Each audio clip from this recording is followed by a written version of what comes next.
Okay, so let's go. Nandito tayo sa may Baklaran mga kabayan. So magpapasalamat tayo sa Hinaanan Laging sa Klulo. Araw po ng Miyerkules ngayon. Ayan. So hopefully natuloy ang buhay, tuloy ang live. Alright. Tapos lang na misa. Dami naglabasan ngayong araw na to.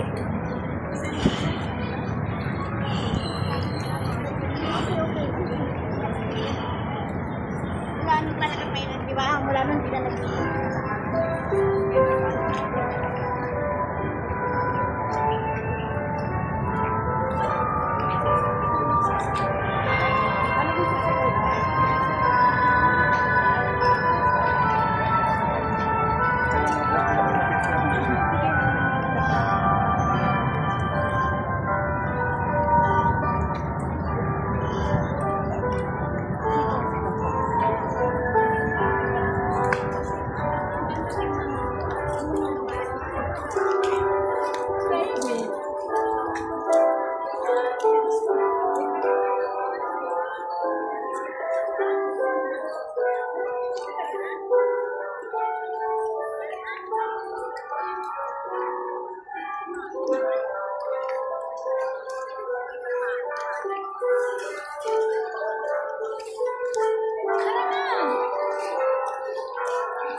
Bilang mga anak ng ating panalangin ay nag-iwan-iwan tayo sa harap ng kanyang mapaghimalang larawan upang parangalan siya at tumingin ang lahat ng ating kailangan sa Panginoon sa tulong ng kanyang panalangin.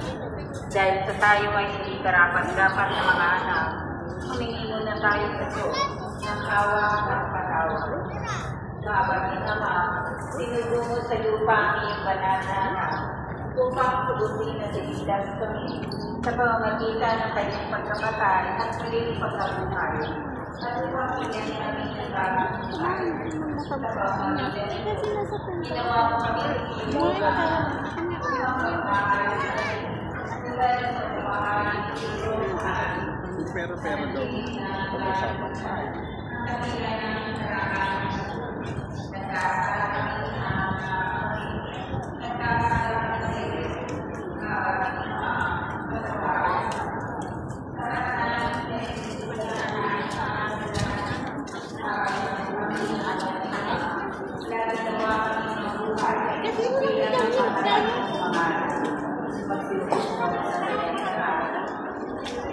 Sa nakaraan kong isang linggo, nakatanggap ang ating mahal na Hinaanan Laging sa Klulo ng 2,215 mga liham kahilingan at 2,643 mga liham pasasalamat.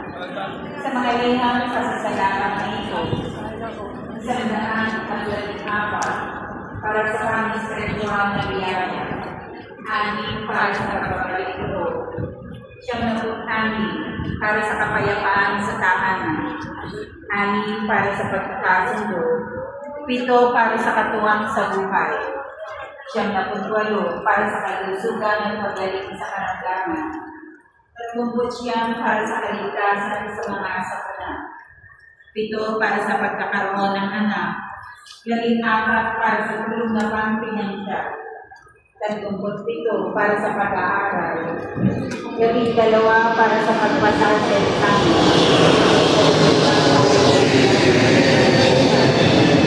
38 para sa lokal na trabaho, 1 para sa trabaho sa ibang bansa, 1 para sa panghigaan ng diwata, 42 para sa pangmagandang ng ilaga, at 2,000 sa saan sa dalawa para sa mga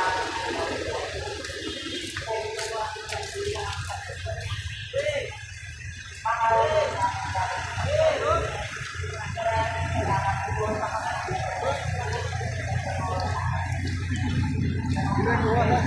dire?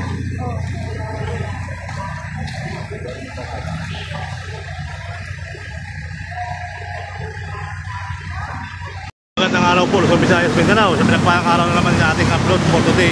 So nandito tayo sa MRT station sa may Pasay. Ito yung tulay papunta ng Paranaque. So tara, let's go. Tayo sa Magallanes, Ibabaw. Pagod pa rin. Nandito na tayo sa Ibabaw ng Magallanes. Yan. Pagod.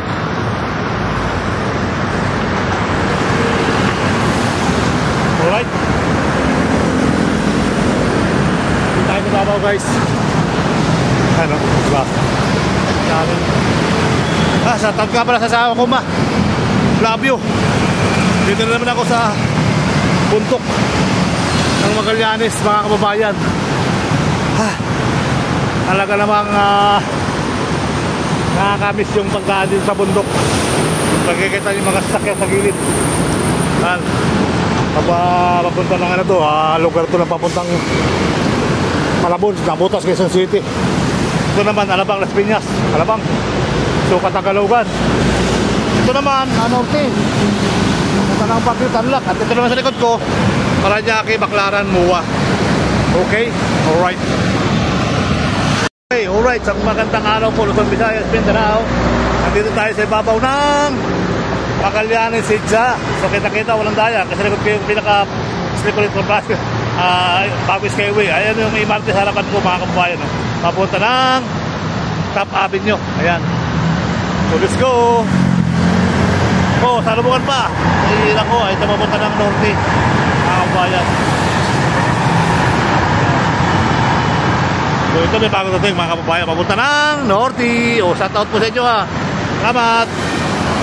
So nandito tayo sa Ayala. Yung mga bagong parulong sa labas. Ito tayo sa Ayala Garden, mga kababayan. So hopefully tuloy ang buhay, tuloy ang life. Ayan, alright. Yun may mga balot-balot na yung mga ano rito, ilaw-ilaw nila. Kaya pala maliwanag na rin dito minsan. Ayan, salamat sa ating busing. Alright. So let's go. Ayala Garden. Ayala Garden, mga kababayan. So dito pala sa kabila, busy-busy yung paggawa. Yung mga ginagawa dyan. Okay? Alright.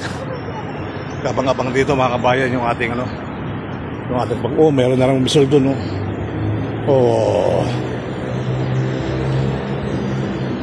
mga puno. Basta na kaya yung pukyutan. Andiyan pa kaya yung pukyutan. Okay, Ayala Garden, mga kabayan. Kita-kita, walang daya. So hopefully, tuloy ang buhay, tuloy ang life. Ayala Garden. Ayan, kaya nga garden tayo. Malawak to, guys. Alam mo lang, anong pala taga tayo. Paano tayo, Sarado pa ito. Ayun, iniwanan naman yung bunga, sayang yung pukyutan. Iniwanan na naman nila yung bahay nila. Ayan, so hopefully tuloy ang buhay, tuloy ang life. Parang adyo na ito. Okay, so let's go na tayo, guys.